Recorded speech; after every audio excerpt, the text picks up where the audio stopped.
El aire era denso y sereno en Atenas del siglo V a.C., como si la ciudad estuviera siempre al borde de una revelación. Entre las sombras de sus columnas marmoreadas y el bullicio de sus ágoras, un hombre solía caminar, su mirada fija en los rincones más oscuros del pensamiento humano. No era un hombre de gran porte ni de rostro imponente, no vestía con lujos, ni poseía riquezas materiales.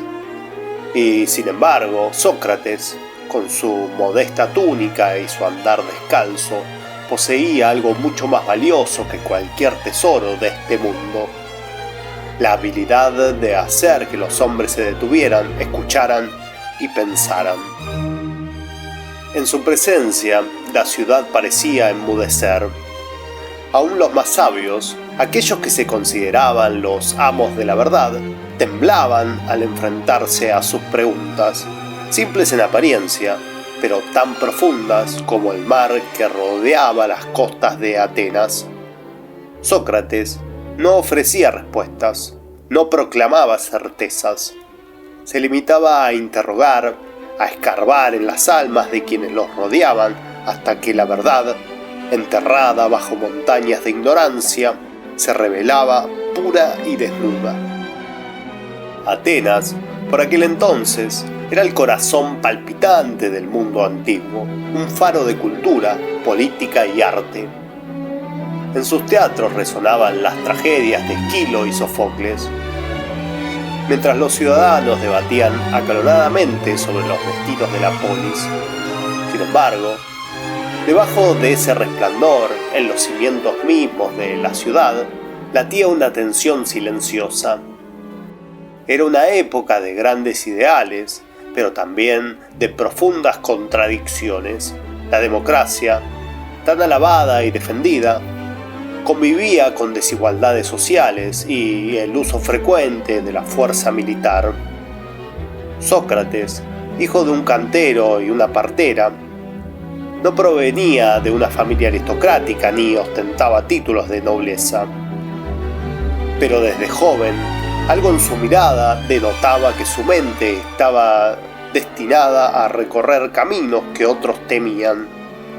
Observaba con calma, analizaba con meticulosidad y poco a poco comenzó a cuestionar lo que para muchos era incuestionable. ¿Qué es la justicia? ¿Qué significa vivir una vida buena? ¿Es el poder un verdadero reflejo de la virtud? Este hombre, que podría haber pasado desapercibido entre la multitud, comenzó a atraer miradas y a provocar murmullos. Los jóvenes, sedientos de conocimiento, lo seguían, dispuestos a aprender de aquel que no les ofrecía respuestas, sino preguntas. Y así, Sócrates, el hombre sencillo de Atenas, comenzó a tejer un legado que cambiaría el curso de la historia. En una Atenas repleta de oradores y sofistas que vendían su sabiduría al mejor postor, Sócrates destacaba por su peculiar enfoque. Para él, la verdad no era algo que pudiera adquirirse mediante discursos elocuentes o juegos retóricos. No. La verdad debía descubrirse lentamente, como el nacimiento de una flor que rompe la dureza de la tierra. Su método, hoy conocido como el método socrático, era tan sencillo como poderoso. No daba largas exposiciones, no dictaba cátedra.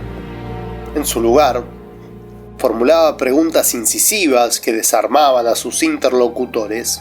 A través de la duda y la reflexión, Sócrates guiaba a los demás hacia el descubrimiento de sus propias contradicciones y errores de juicio.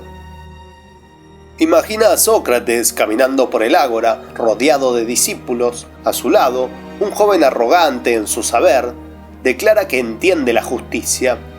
Sócrates lo mira con sus ojos claros y, en tono sereno, le pregunta: «Dime, ¿qué es la justicia?». El joven responde con una definición ensayada, pero Sócrates continúa: ¿y esa justicia es justa para todos o solo para unos pocos? Cada respuesta lleva a una nueva pregunta, y el joven, antes seguro de sí mismo, comienza a tambalearse. No porque Sócrates lo humilla, sino porque él mismo, guiado por las preguntas, empieza a vislumbrar los límites de su conocimiento. Este método no solo buscaba respuestas, era una forma de despojarse del ego, de reconocer la ignorancia propia. Para Sócrates, la sabiduría verdadera no consistía en acumular conocimientos, sino en comprender que no sabemos nada con certeza. Para Sócrates, la virtud no era un concepto abstracto, no era algo que pudiera definirse simplemente con palabras. La virtud, en su visión, era una forma de vida, una elección diaria, un camino que cada persona debía transitar si deseaba alcanzar el verdadero bienestar.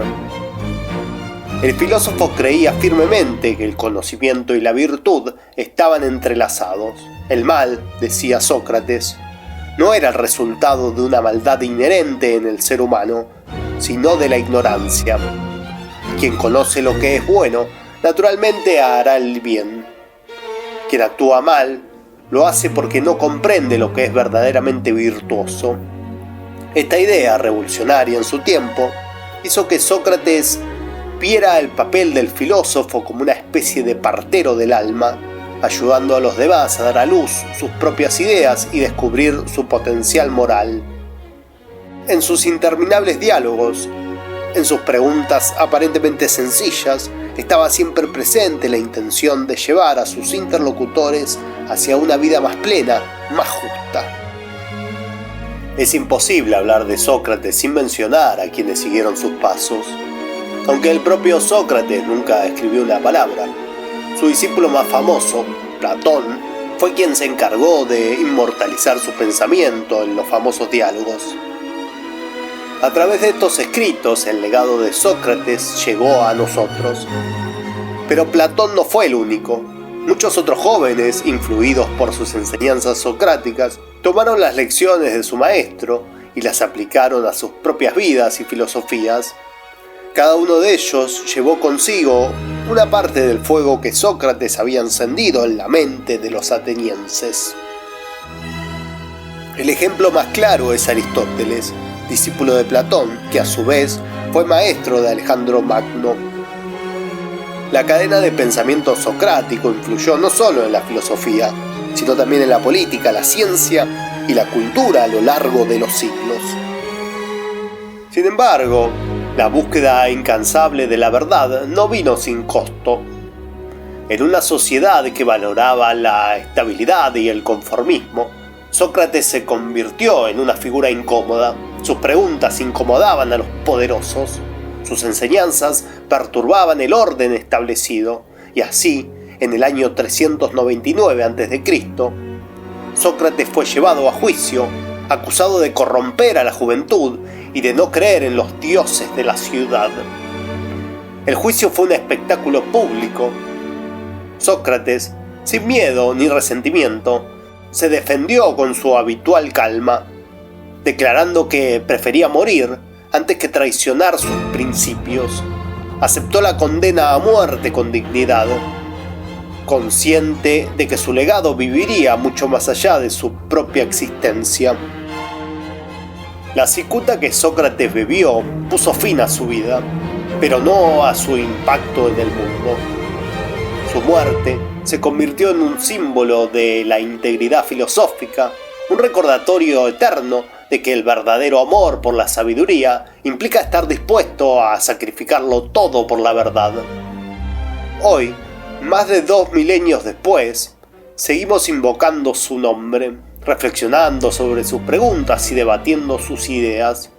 Sócrates nos enseñó que, por muy avanzada que sea una civilización, siempre habrá lugar para la duda, para el cuestionamiento, para la búsqueda de la verdad. Sócrates no escribió una sola palabra, no dejó ningún tratado, ningún libro, y sin embargo, su huella es más profunda que la de cualquier autor. Nos enseñó que no importa cuán brillante sea el presente, Siempre hay que estar dispuestos a mirar más allá, a cuestionar, a descubrir. Porque, como él dijo, una vida sin examen no merece ser vivida.